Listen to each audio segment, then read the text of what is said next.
रामकृष्ण हरी. तुकाराम महाराज गाथा अभंग आणि भावार्थ. अभंग 139. हाती सापडले उभे बैसो नेदी कोणी, सोरी मागे सोरी घेती ओनवे करुनी. डाई पडिलिया सोसी दुःखाचे डोंगर, पाठीवरी भार भोवतीही उभा फेर.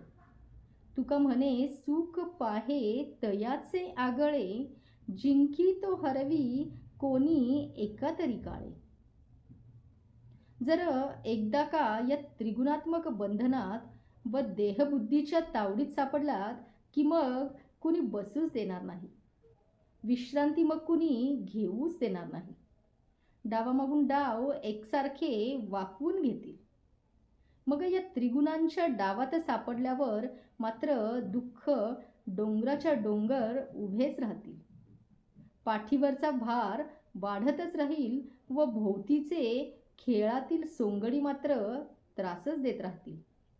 त्यामुळेच तुकाराम महाराज म्हणतात, जो कोणी एखाद्या वेळेस त्या हरीला जिंकेल त्यावेळेसच त्याचे सुख अलौकिक म्हणावे लागेल. पांडुरंग पांडुरंग.